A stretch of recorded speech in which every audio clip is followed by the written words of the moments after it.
Ladies and gentlemen, please welcome the President of the Intelligence and National Security Alliance, Mr. Joseph DeTrani. Good afternoon, and please take your seats. Thank you for joining us. I hope everyone is enjoying themselves. We've had some excellent panels, a good luncheon discussion. I want to send a special thank you to those firms who have tabletop exhibits in the Innovation Forum. I think those are exciting. If you haven't seen them, please walk around.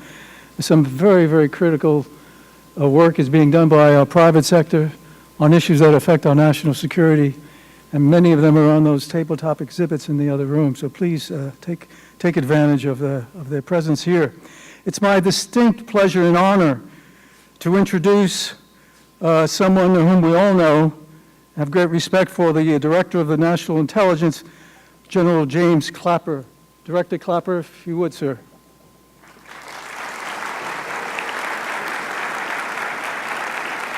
Thank you, sir. Yes, take a seat, sir. Let me just say, Director Clapper has done an extraordinary job in an incredibly tough position as our nation's 4th Director of National Intelligence. We're grateful that you have taken the time, Director Clapper, to be with us today. Director Clapper first served this country as a rifleman in the U.S. Marine Corps Reserve, rising to the rank of Lieutenant General in the U.S. Air Force. His career included flying over 70 combat missions in EC-47s over Laos and Cambodia, and serving as Director of DIA, Director of NGA, Undersecretary of Intelligence, and countless other senior-level positions in the U.S. government. I can think of no more qualified individual to be leading our intelligence community during these difficult times than Director Clapper. I would like to commend you, Director Clapper, and the leadership, and your leadership at the ONDI, for all that you've done to unite the community through your focus on intelligence integration. We look forward to your remarks. Please pass the praise and gratitude of the entire INSA membership back to your staff and everyone in the IC serving our nation. Ladies and gentlemen, please join me in welcoming the Director of National Intelligence, Director Clapper.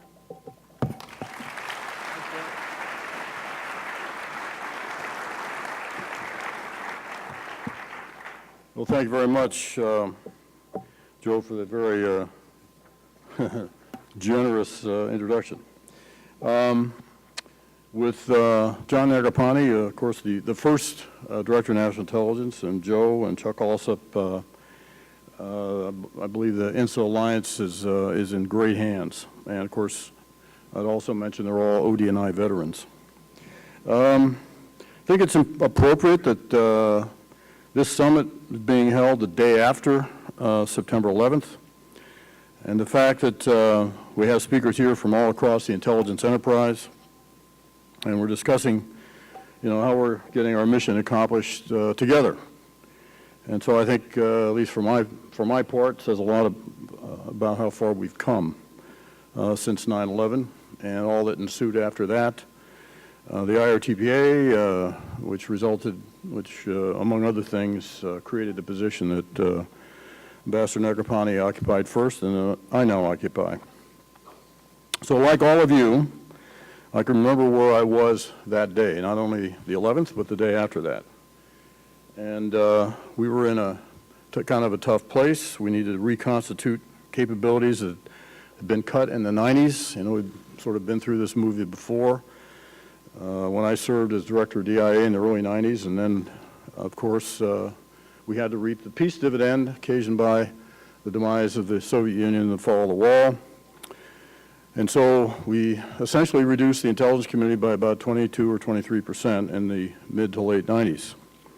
We closed stations overseas, eliminated analytic offices, lost about a third of our all-source analysts, a quarter of our human collectors. Virtually all of the SIGINT satellites then on orbit were way past the end of their design life. We didn't have much in the way of tracking and locating in our inventory to surge and find our attackers, and we certainly weren't as connected as a community. And we neglected a lot of the basics like power, space, and cooling. So 9/11 happened, and we responded as we always do. in this case to face a dangerous and agile adversary. We kind of reinvented ourselves. And another revolution that's gone on here, in my view, is beneath the feet of the geezers like me, and that is all the great young people we brought on. Somewhere in the neighborhood of 55% of our employees today were hired since 9/11. There's been a rather dramatic turnover.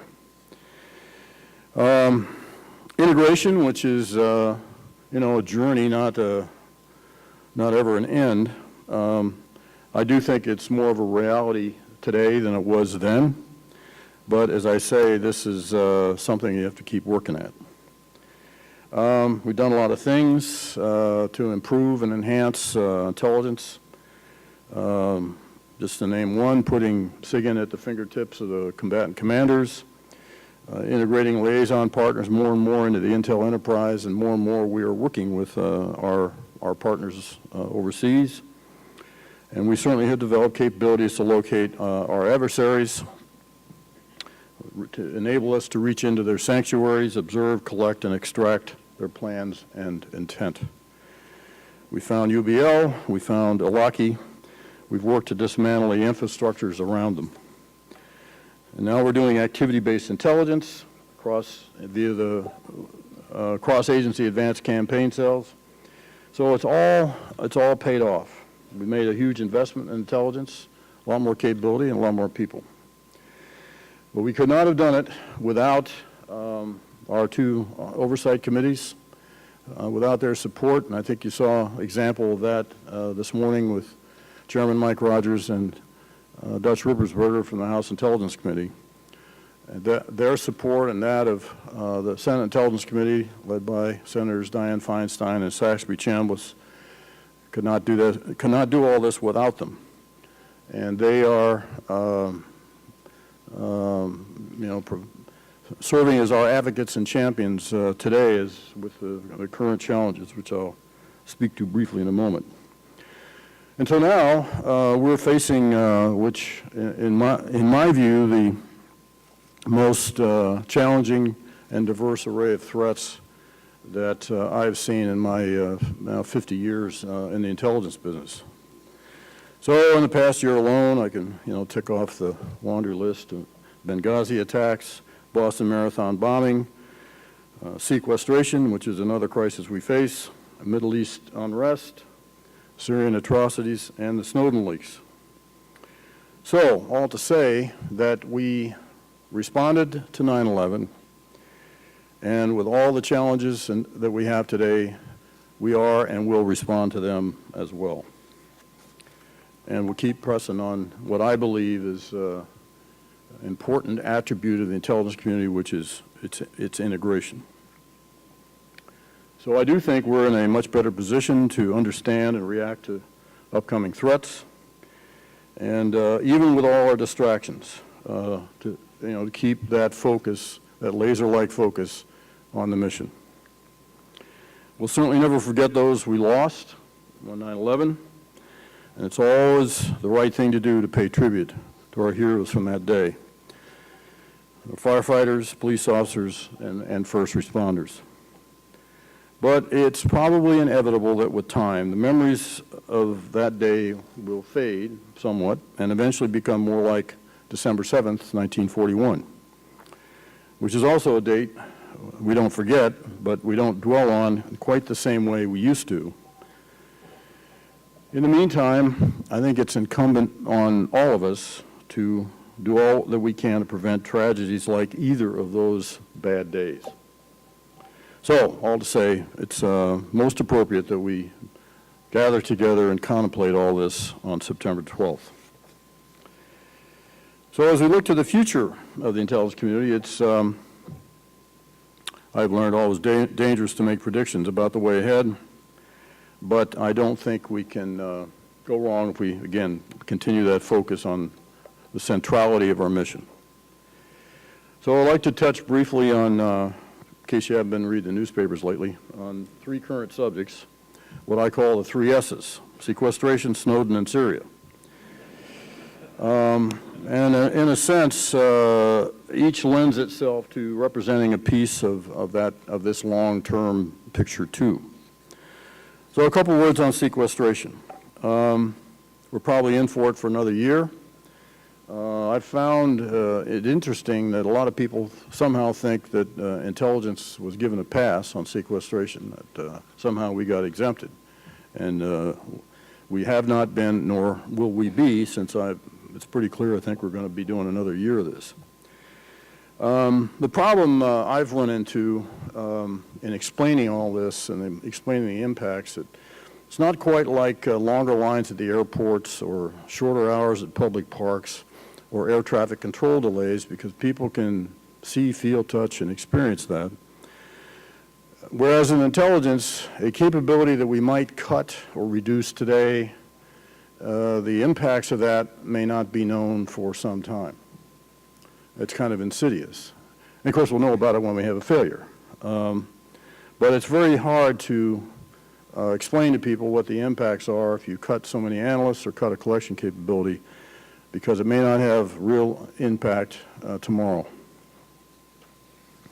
I too, like many of you, very concerned about the magnitude of these cuts and sustaining them over a long period. You know, so whatever you think about intelligence, you're going to have a lot less of it to complain about at the rate we're going here. In the meantime, this is something we've been working very hard at ODNI, is looking across the community to make smart choices. If we got to cut, let's decide where's the best place to do that, and by the same token, what's the best? What is it that we should protect, and even what is it we should invest in? We have not applied, and nor are we now, the salami slice, everybody give the same rate at the office approach. We're trying to make some conscious judgments about what to protect and what not to. But above all, the most important programming tenet that I've tried to stick to since I've been in this job is protection and investing, as a matter of fact, in our most important resource, our most valuable asset, which is our people. So let me move on to the second S, Snowden. Just to make the point, not a whistleblower. And as loath as I am to give any credit for what's happened here, which is egregious, I think it's clear that some of the conversations that this has generated, some of the debate, is actually probably needed to happen.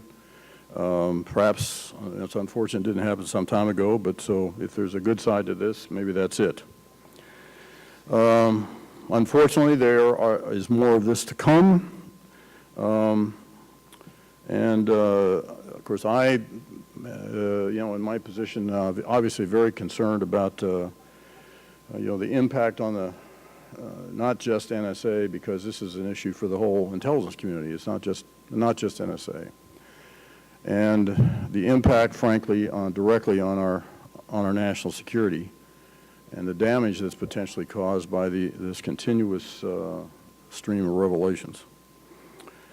So some of these we're on the longer term doing to attend to this, of course, is now there's been a lot of focus on insider threat detection, which we were into, but probably not with the emphasis and energy we are now. Another aspect of this is another windmill that Don Quixote's been flailing at for about 6 or 7 years, which is clearance reform, near and dear to those of you, particularly in the contractor world. And so we're going to have to step up the pace on that. Given the number of folks, the IRT, let me back up, IRTPA, of course, actually established a deadline for initial clearances, which the government-wide we achieved within the 5-year schedule we were given. IOTPA, unfortunately, though, was silent essentially on what happens after that, on the periodic reinvestigations, which is the system we use today every 5 years. And we have way more people who are out of scope with that than we should have. So we've got to change the system, fix it, take advantage of technology so we are enabled to evaluate people continuously, not just periodically. So we're moving ahead with that. Longer term, though, I think something we've started called iSight, the IT enterprise, which we had it installed and fully operational today, might have detected Snowden a lot earlier than we did. And of course, what this is about is something we've talked about for years in the intelligence community, which is to have a single IT enterprise, as opposed to what I would charitably call a confederation, particularly among the disciplines and the agencies that are manifested in those disciplines. So the notion behind iSight, which we started anyway, was originally savings-driven. When I asked CFO to go through the congressional justification books, now very familiar to many of you, and code how much of it is IT. And, you know, the old saw about Willie Sutton, why does he rob banks? That's where the money is. Well, what we're spending on IT in the intelligence community is amazing. And so with the technology, cloud technology at all that's available to us, I think we kind of decided that for the sake of savings, efficiency, promoting integration, and security. The bumper sticker mantra, you know, is tag the data, tag the people, in a way that you can label the data and then assure yourselves of the bona fides of the people with whom you're going to share. That actually promotes both security and sharing. So that's path we're on. Lots of concern about it. We're well past the euphoria of what a great idea this is, and now we're into the passive-aggressive resistance phase that you're all familiar with. But very, very committed to this, and the Snowden issue kind of emphasized the importance of our doing it. Let me speak a moment about transparency. I think what all this has shown is we have to be more transparent about how we do our business, what it takes to do our business, and also transparent about the output of what we do. So we're releasing FISA court opinions a couple days ago, 1,800 pages of FISA court opinions. I think the upside is that this does refute the allegation that some have made that the FISA court is a rubber stamp. It certainly is not. So this is something we have to do in this country. We must restore the trust and confidence of the people and their elected representatives, and this is one way to do it. Now, transparency, of course, is a double-edged sword. It's great for us, great for our citizens, but of course the adversaries go to school in that transparency too. But I'm convinced that we have to err on the side of more transparency, because the most important, we won't have any of this if we don't have the trust and confidence of citizens and their elected representatives. And let me just say publicly for the record that the National Security Agency, which I grew up in, I spent the first 15 or 20 years of my intelligence career in the SIGINT business. NSA is an honorable institution. It is led by honorable leaders. It has a phenomenal workforce who are appalled at what's happened, and they're dedicated to conducting their critical mission lawfully. They deserve to be commended and appreciated and respected for their crucially important work, made now for them all the more difficult. Let me finish up with Syria, some commentary on that. For me lately, it's been all Syria all the time, lots and lots of time on the Hill, lots of very intense interest on the Hill about all of this. Commentary I would make is I was around in the intelligence community as a director then of NEMA, I guess it was, before it changed to NGA. And so I was part of the intelligence community when the infamous weapons of mass destruction in Iraq National Intelligence Estimate was published in October 2002. And so I can attest, I think, to the huge improvements we've made in tradecraft, analytic integrity, red teaming, and things like that that we've done since that milestone publication. And as a result of that, and again, this gets back to the transparency theme, so not only how we do our business, but also the results of that business. So some of you may have seen, I hope, the 4-page unclassified case that we put out on what our best assessment of what happened on 21st of August in Syria. You know, for us, on our scale, that was pretty forthcoming. Obviously, that's buttressed by more classified assessments. But it's illustrative of the sort of thing that we in the intelligence community need to do so people have some appreciation for all this investment. What do we get out of it? It was a great example, I think, of integration. If I sound like a broken record here, I'm sorry, but you know, that's my story. I'm sticking to it. In that it is a very compelling case of melding all the collection disciplines, SIGINT, GEOINT, HUMINT, and melding that, by the way, with heavy use of open source. So for me, it was a great example of integration. Let me just conclude by saying whatever part of the IC enterprise you serve in, my thanks to you on this September 12th. And by the way, I should maybe add parenthetically, I spent 6 years as a contractor. You know, the contractor world is you know, taken some hits too. I will simply say that for my part, as a leader of the intelligence community, contractors continue to serve as a crucial part of the community. We could not do our mission without you. And we need you, for those of you who are contractors now, to stick with us and help get us through this difficult period. So my thanks to you as well for helping the United States intelligence community and in our quest not to just look back, but to look forward. So Joe, let me stop there and just got time for a couple questions. Okay.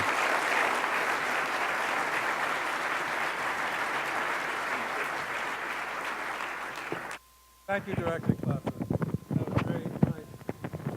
Director Clapper said he has time for a few questions, and I think I'll start it off. Well, I got time to listen. I don't know if I can answer any of them. But I have a few questions here.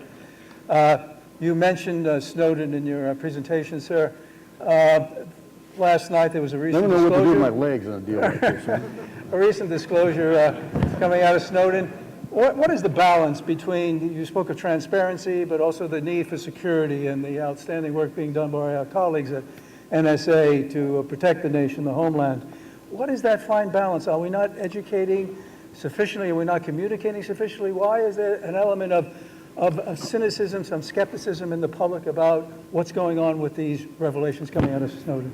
Well, first a little history. You know, I've had a lot of time to think a lot about this, and I mentioned, you know, all the cuts we took after the fall of the wall and the demise of the Soviet Union, and the halcyon days of the Cold War. You know, when the enemy that we grew to know and love and lost. In some ways, I wish we had that simple world back. In the day, we had two mutually exclusive telecommunication systems, theirs and the West. And of course, what's happened because of technology, there's essentially one global telecommunications system. And everything is mixed in there. So you have millions and millions of people doing billions and billions of very innocent things, but intermixed in all that are nefarious, are adversaries, and nefarious people doing very evil, threatening things. And so what all this is about, you know, you can talk about Section 215 of the Patriot Act or Section 702 of the FISA Act, all the, you know, which are very complex and very complicated, but what it all boils down to is the efforts that we attempt to make in good faith to separate, you know, the hay, if you will, away from those needles, the innocent hay from the nefarious needles. That's really what this all boils down to. So it's understandable when you read these articles, which of course go to the deepest, darkest place they can, and make the most conspiratorial case for what the intelligence community is doing in general, and in this case, NSA specifically.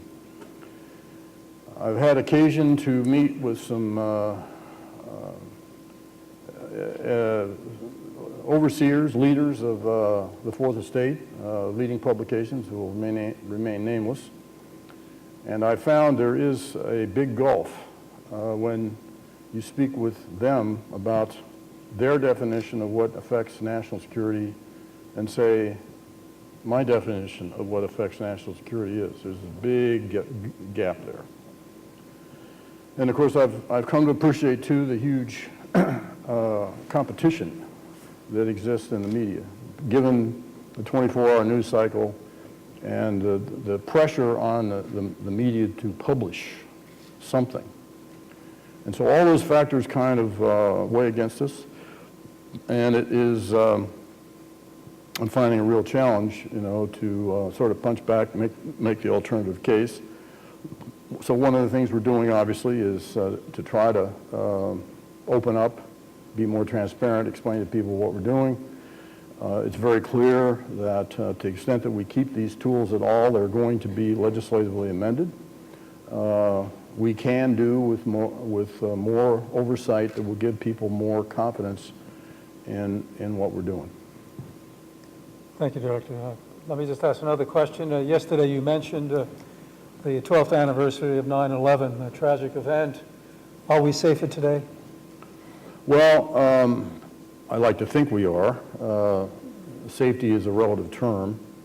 But as I think back on where the intelligence community was, and at least my part of it, which was then NEMA, later NGA, and watching through several incumbencies the last decade or so and the improvements that have been made, the support that the Congress has given us, yes, I do think we are a lot safer. One of the things that's happened in the intelligence community that we sort of assume now, but is actually a very profound change, was the melding of sort of foreign and domestic. The participation, I'll single out one specific case here, but there are others, but I'd want to mention the FBI and its dramatic transformation under the magnificent stewardship of Bob Mueller for 12 years. So he stuck to transforming the FBI into an intelligence-driven national security organization. So that's one major aspect of the changes that have taken place that lead me to say we're safer. So you mentioned that the safer today, but what keeps you up at night? What are the threats? What are we looking at? We heard this morning from Chairman Rogers and the Congressman Ruppersberger that there are threats and even maybe more threats to the homeland than in the past. What keeps you awake? That's a FAQ, frequently asked question. And my standard answer is always what I don't know. That's what I worry about the most. The things you know about, even if you don't have complete information, and we never do, on a potential threat, a plot, you can work on it. You can get more information. You can take some actions.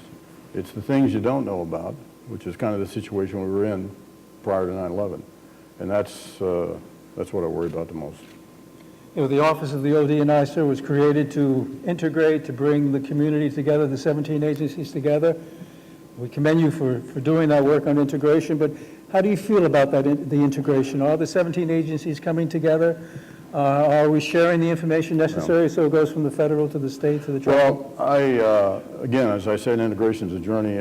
I think we have made a lot of progress. I have to say, in all honesty, it might have happened anyway, but I think having an institution committed to it, whose theme and focus is integration, makes a big difference. I'll also tell you that, you know, for 10 years, every year we got more money, more resources, and that's not all that hard to divvy them up. Now we're in a much different mode. And I do think there's some merit in having someone who can, you know, look over the entirety of the community and attempt to be fair and objective about what to cut and what to invest in. And I think that, in maybe a negative way, but a necessary one, proves the efficacy of having a DNI. So could you mention the threats? When you look at the threats, if you had to sort of prioritize, if that's the word, but what are the major threats to the homeland? What are the things that really the IC is focused on in a very... Well, obviously, we certainly don't take our eye off the counterterrorism ball. That is, in my program, still the largest single investment that we make every year is in CT. I think what's going on in Syria right now is a very graphic example of counterproliferation, and why that's important. Clearly, cyber is a growing threat. Everyone's very concerned about the potential for it, so we worry about that. Apart from the standard nation-state concerns, you know, the classical adversaries, and then the Irans and North Koreas, all the turmoil in the Mideast, which, of course, is serving as a magnet for extremists. So I think everyone here understands the, you know, the variety and of these threats. That's why, as I said, sometimes you kind of miss the Soviet Union. Yeah. So the last I will ask, Director, you mentioned the threats. We're looking at sequestration, the impact it will have on the intelligence community, because that's got to be in the forefront, especially as we move from Afghanistan, we rebalance East Asia, and you're looking at the prioritization. Right. Is sequestration going to cut into the ability to do the work necessary against these threats? Well, of course it will. You know, when you don't take those kind of cuts of that magnitude without giving up capabilities, you know, it's do the math. And so what this is really all about is identifying, accepting, and managing risk. So we're going to take, in some areas, higher risk. That's, you know, we in the intelligence community shouldn't sugarcoat that. That's a fact. And so that's, you know, that's why sequestration concerns me. I think a lot of people thought it was a one-off. You know, we'd only do it 1 year, and so we made a lot of decisions. I think the first year of sequestration, thinking it would only be 1 year, but now we're in the mode of we can't do that. We have to make some more strategic decisions that will be more lasting. I'll give you a case in point is cutting margin from acquisition programs. Well, maybe you can get by 1 year doing that, but you sure can't sustain it. That's very, very risky. So those are the kinds of judgments we're having to make now. Well, Director Clapper, you've been very candid with us. Your leadership in the ODNI is just outstanding, sir, and we thank you for your service to the country and what you're doing to protect the homeland. Well, thank you, sir. Thank you.